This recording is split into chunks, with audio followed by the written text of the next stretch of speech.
standards? It was a lot of things that went wrong during the game. I said one of the key things is not coming out ready to play, came out flat. Didn't have no energy really, so that's one of the key things we're gonna take away from that game.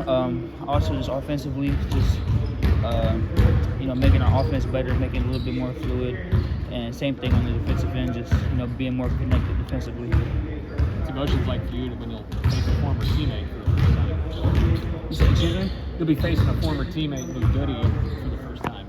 What emotions are like for you on that? It's good. Obviously, it's a little rivalry between us and Goody, but at the end of the day, it's all love. He's a great player. He helped us out a lot last year, so yeah. But looking forward to a good little game.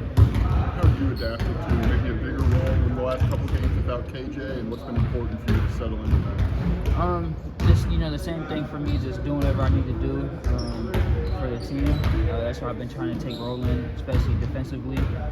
Especially with KJ out, we're gonna not just for me but from the whole team, we're gonna have to take a little step up offensively, and especially learning from the USC game, just trying to come out and be a little bit more crispy offensively.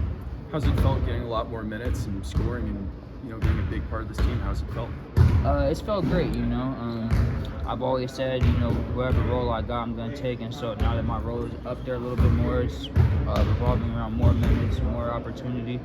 I'm excited to take that step for sure. This team had 13 games to kind of figure out what everybody's role was, and then KJ out the changes, I think, for everybody. What's been in that process to adapt kind of on the fly? I feel like everyone's been adapting pretty well, honestly. We kind of just had the mentality of next man up. We got to be 1% stronger, 1% more grittier. Now we got KJ out, and I feel like obviously regarding the USC game, that we adapted to that kind of pretty well. And especially after the game, we came out yesterday, had a good practice, got a lot of good bump in. So I think we're ready to make our bounce back. Coach talked about energy and the lack of it. It never really seems to be something for you. So how do you have that every time you play? It's just the spark in me, the fire, and I take blame part of the USC game. I got to get my team more into it, energize my team a lot more, because I'm always gonna try to bring as much energy as I can, but I got to start making it contagious to where it can be carried out throughout the whole team. What does it take to do that? I mean, it's not easy to bring it yourself, but to kind of bring everybody along with you. A big thing within our team, just the guys just start acting crazy, just start going crazy, yelling, communication. That's kind of what kind of gets us hyped up. For you and the other guys on your team from Indiana, is there a little extra for you going into Bloomington? Not at all, really. It's just I'm looking at it as the next game, the comeback game for us, especially because we didn't have a good one last time. But just looking at it as another game, another step forward to our journey, to our process, winning national championship. The international guys, do you have to explain anything about Illinois, Indiana, what these kind of traditional rivalries are like? Just a little bit. Just trying to get them prepared for what especially since it's a away game, just trying to get them prepared for what that environment might be like. Especially in Indiana, IU fans are crazy.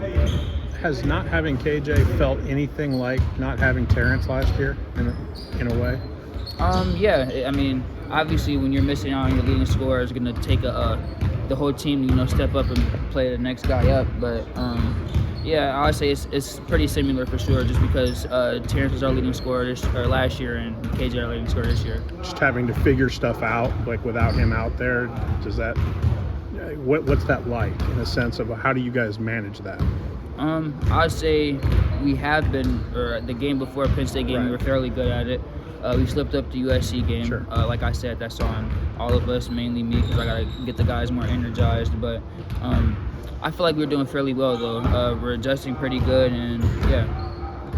I know guys like Luke, they transfer last spring and Cleveland, those kind of guys. Do you ever still hear from them? Like, do you guys still keep in contact with some of the guys that transferred? Oh, for sure. We still have our team. We're all still in our team group chat from last year, so from time to time, we'll be in there, crack a couple jokes with each other.